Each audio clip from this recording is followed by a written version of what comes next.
As he was staring into the bush was staring back. Bobby says if Harry Potter goes back to Hogwarts, he will be in mortal danger. Uncle Vernon pays a man to fit metal bars over Harry's bedroom window.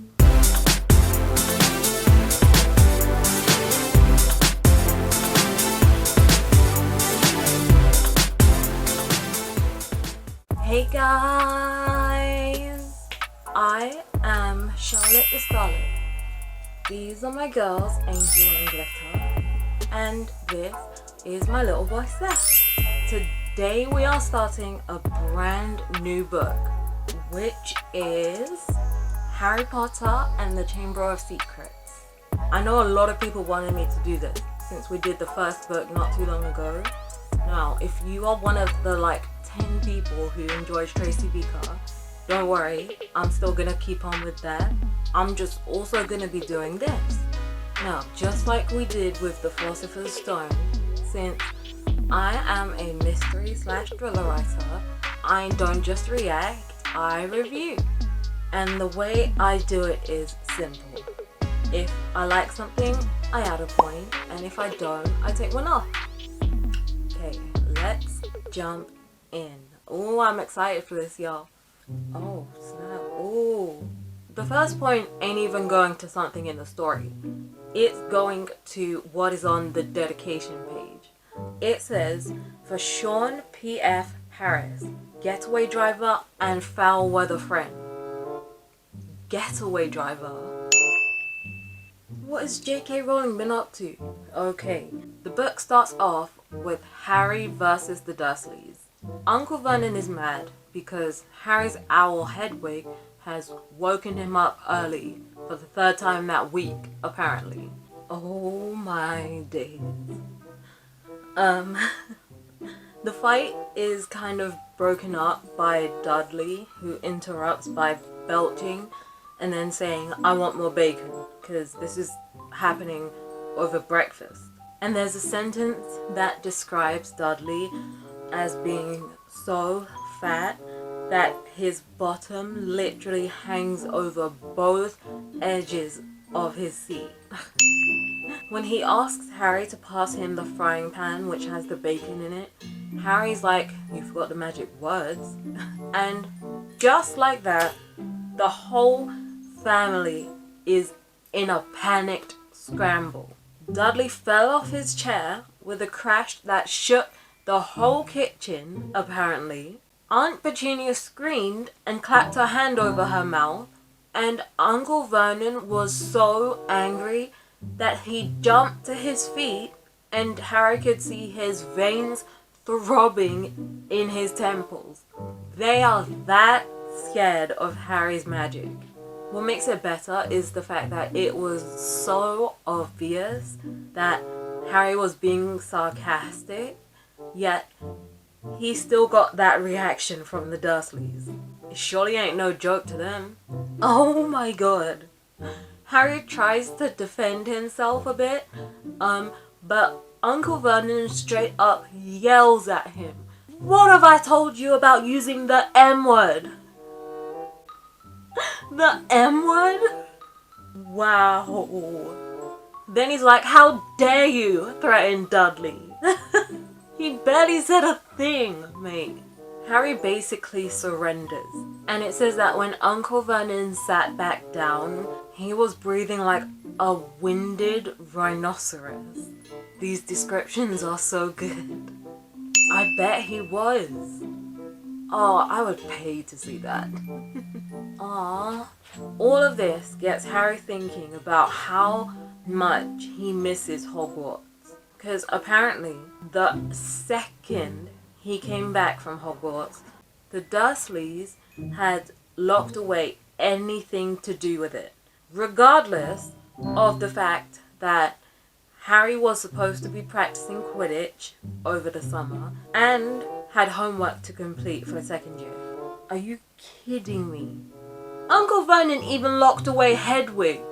He'd locked her away inside her cage for the entire summer. I'm pretty sure that's abuse. So, because Uncle Vernon is a bit scared of wizards, Harry and Hedwig have to suffer for it? Nah, man. Damn. Oh, I was wondering. So, it is Harry's birthday today. On the day that he argued with the Dursleys. I was wondering if it was actually on this day, which it is, or whether it was in the, next few days. Aw. Considering what happened, it does seem like a pretty shitty birthday. Of course, all the Dursleys forgot Harry's birthday. Ooh, hold up. Just as Harry is thinking about the fact that the Dursleys completely ignored his birthday, Uncle Vernon speaks up and he's like, so, as we all know, today is a very, very special day, which made Harry and me perk up. Neither of us expected it, especially after what just happened. Oh, he did not. Uncle Vernon says today could very well be the most important day in my whole career. He's talking about his job, not Harry, or the fact that it's his birthday. Really had us going there. Do y'all think he did that on purpose? Or does he just care about Harry that little? So apparently, Uncle Vernon has a very important dinner party that's happening. Some rich builder and his wife will be coming to dinner at the Dursleys' house, and Uncle Vernon is hoping to get a huge order for him. What does he even do again? He's some kind of salesman, right? But what exactly does he sell? Oh my god! Yo! The book heard me! Bruh!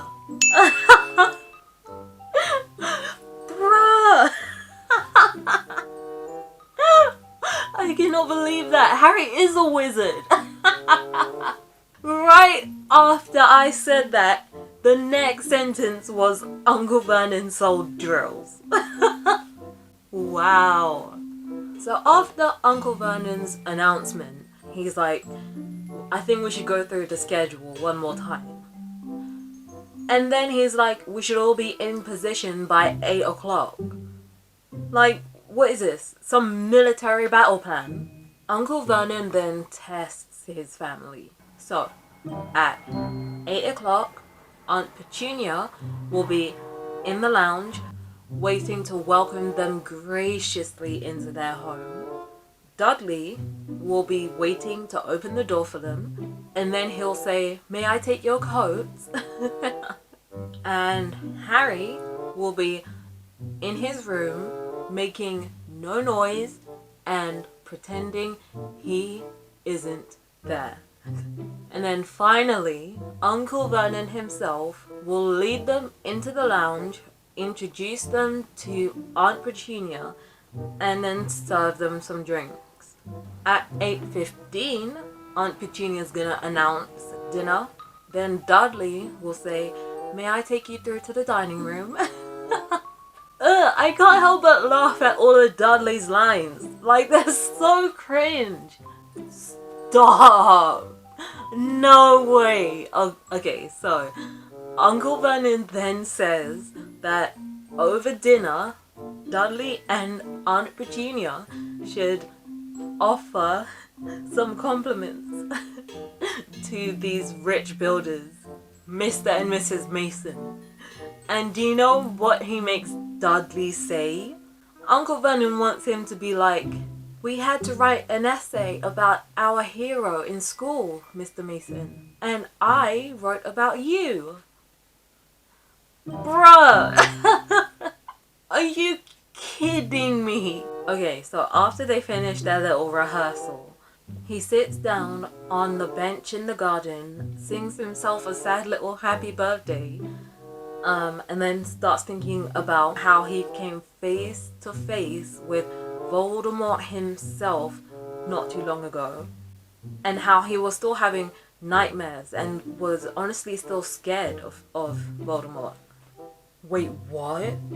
So, as Harry is thinking about all these things, he He's just kind of absent-mindedly staring at the bushes in the garden. But then after a moment, do you know what he realizes? As he was staring into the bush was staring back. It literally says there were two large green eyes right in the middle of the bush looking back at Harry. How freaked out would you be if that were you, bruh? No, I'd be moving house. However, the eyes were only there for a second. Like, normally, that would make me think, oh, Harry's mind is just playing tricks on him. But considering who he is, I doubt he made that up. Oh, snap. Okay, so it's almost time for the dinner party. Everyone is getting ready for it. When Harry is just about to lie down on his bed, he realizes that someone else was already sitting on it. It's a creature with large bat-like ears and bulging green eyes. Is this what was in the bush then? Yup. It also has a long, thin nose and seemed to be wearing a pillowcase with ripped holes in it for his arms and legs. When Harry says hi to it, it jumps off his bed and bows so low his nose almost touches the floor. Oh no, the Dursleys better not hear it. So, Harry wants to ask, "What are you?" Because this thing obviously ain't a human. But he feels like that's too rude, so instead he asks, "Who are you?" And apparently this creature is called Dobby the House Elf. What I am liking about this scene, it's not just confined to Harry's bedroom. The scene that's taking place down below Harry is also seeping into it. Like, as Dobby introduces himself, Harry can also hear Aunt Petunia's fake, high-pitched laugh. Like, those are such good details. Like, I really like that. So, Harry tries to tell the house elf that now's not really a great time for him to be there. And he asks it if there's any reason he's there for. And apparently there is. Dobby isn't quite sure how to tell him, so Harry offers him a seat in the meantime. But as soon as he does, Dobby bursts into tears. Not just any tears. Bruh. Noisy tears. Oh, this is making me so uncomfortable. At this rate, Harry is gonna get in trouble. Oh. When Dobby starts crying, Harry hears the voices downstairs falter. They are hearing him. Oh. I think Dobby is crying tears of joy or happiness, because no one's ever offered him a seat before. Oh, he's never been treated like an equal before. When Dobby tells Harry this, he says that he can't have met many nice wizards then, which Dobby agrees with. But then, all of a sudden, he starts bashing his head against the wall, saying, "Bad Dobby, bad Dobby." What the heck? Like, okay, I can understand somewhat if Dobby's like this because he has been abused or traumatized. Other than that, I can't really think why he's behaving like this. Okay, the reason Dobby started banging his head is because he almost spoke ill of his owners. It seems like Dobby snuck out. Oh no. No! Dobby is just causing more and more noise. I'm sorry, Dobby, but read the room. Hasn't Harry literally said this isn't the best time? Whatever you're there for, can't you come back?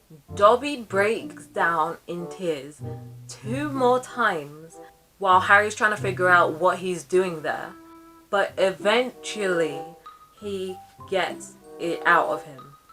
Apparently, Dobby is there to protect Harry and to warn him about something. Wait, what? Harry Potter must not go back to Hogwarts? Why? What does Dobby know about that Harry doesn't? What's been going on at Hogwarts? Dobby says if Harry Potter goes back to Hogwarts, he will be in mortal danger? Okay, so obviously Harry asks why, and Dobby replies there is a plot, Harry Potter. A plot to make most terrible things happen at Hogwarts School of Witchcraft and Wizardry this year. Alright, so then Harry starts asking Dobby about who's doing all these terrible things and whether this has anything to do with Voldemort. Now, Dobby says that it's not anything to do with Voldemort, but someone or something else. Then Harry says, surely Dumbledore won't let all these horrible things happen. And he asks Dobby if he knows Dumbledore, to which he says he does. However, he also says, or almost says, that there are powers that Dumbledore doesn't know about. But he cuts himself off, seizes Harry's desk lamp, and starts beating himself with it, letting out ear-splitting yelps each time. Uh-oh. When he does that, it says that a sudden silence fell downstairs. Oh, snap. 2 seconds later, Harry, heart thudding madly, heard Uncle Vernon coming up the hall, calling, "Dudley must have left his television on again, the little tyke." Oh, you done it now, Dobby. As Harry hears Uncle Vernon coming, he quickly stuffs Dobby into the wardrobe and then jumps onto his bed.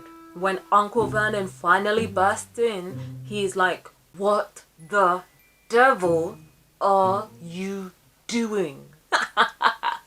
Apparently, Harry just ruined the punchline to Uncle Vernon's famous Japanese golfer joke. And then he's like, "One more sound and you'll wish you were never born." Then he goes back downstairs. When he goes back downstairs, Harry lets Dobby out the wardrobe and is like, "See what it's like here? This is why I have to go back to Hogwarts. It's the only place I've got friends." Oh, now hold up. Wait a minute. Something don't check out. When Harry mentions his friends, Dobby's like, "You've got friends that don't even write to you during the summer?" How does he know that? Harry said the exact same thing. No, he did not.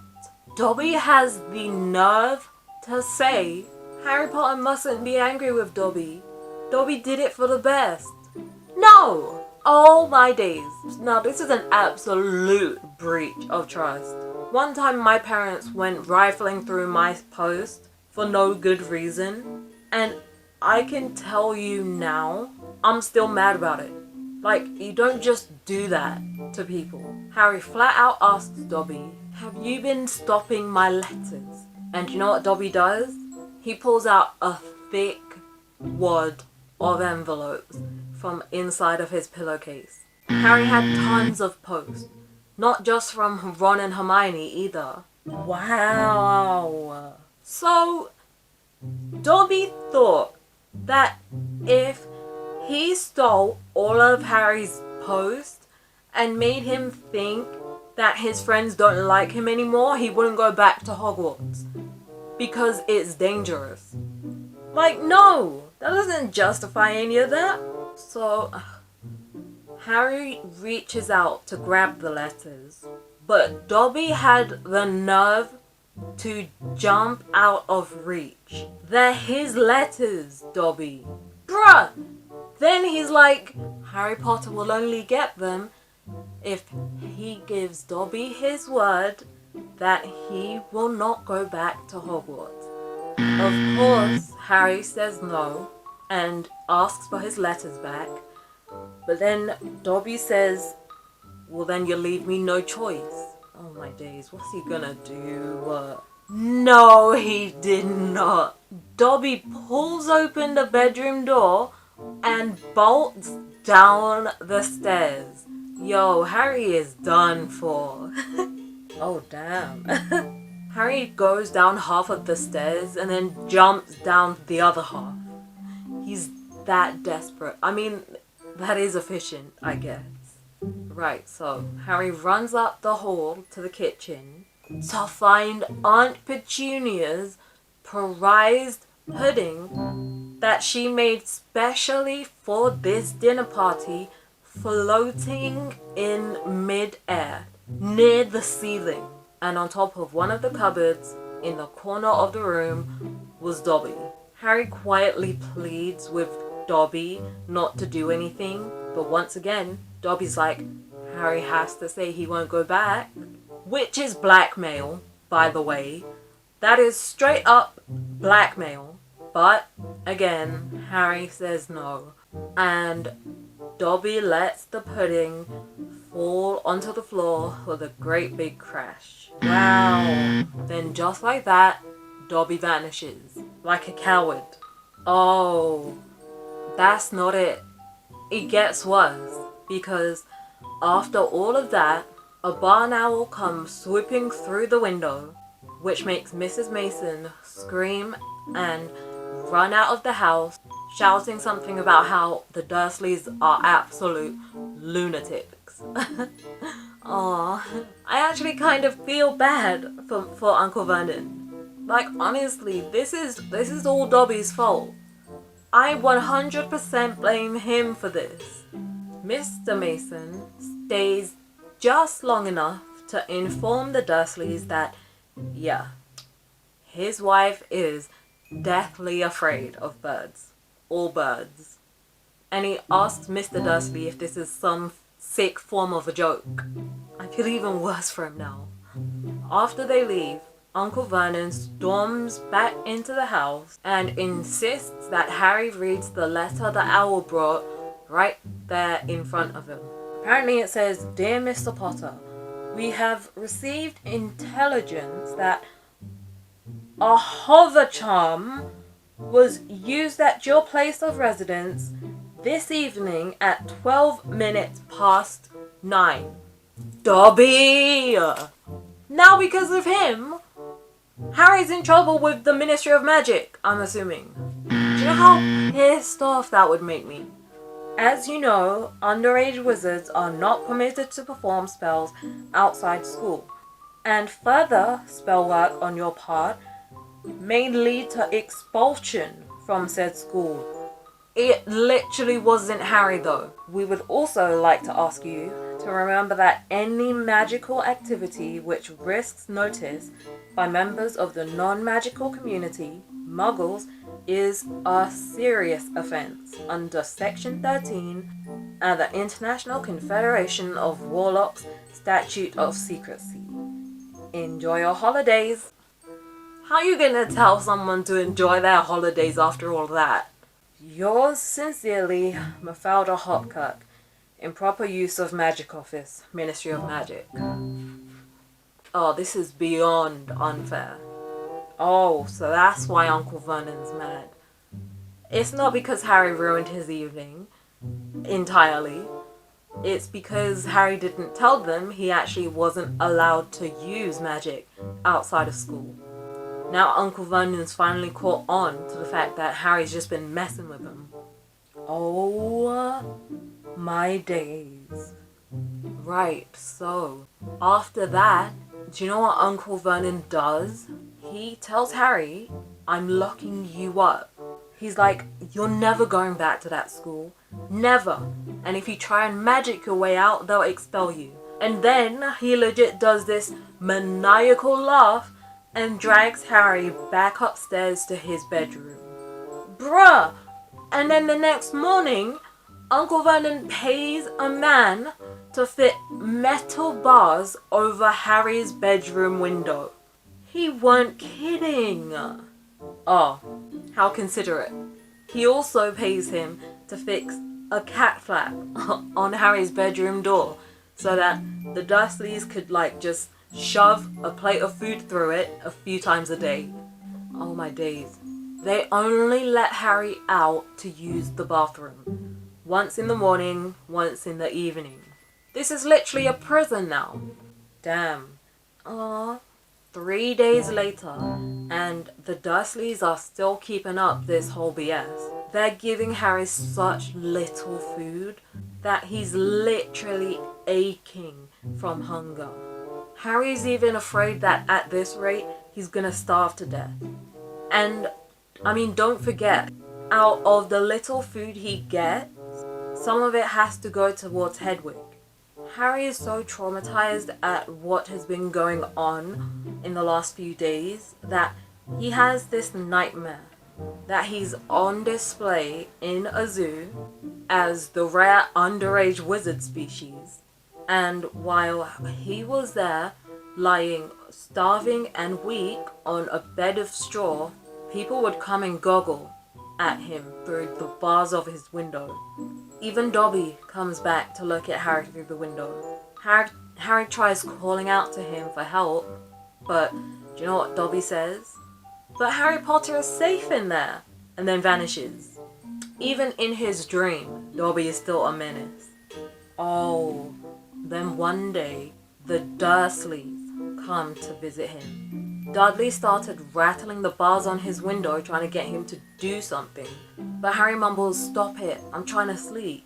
And Harry for real opens his eyes because there actually is something at the bars over his window. Someone literally was watching him through them. Do you guys know who it is? Ronald Weasley. How? What's he doing here? Anyway guys, that is where I'm gonna leave it for this episode. I hope you guys enjoyed this video. If you did, make sure to give that like button and the notification bell a little kiss, and subscribe to become a Starlet. Don't forget to follow me on Snapchat, Twitter, Instagram, and Tumblr. And if you have read something that you want me to react to and review, let me know in the comments. I'll see you guys later. Bye!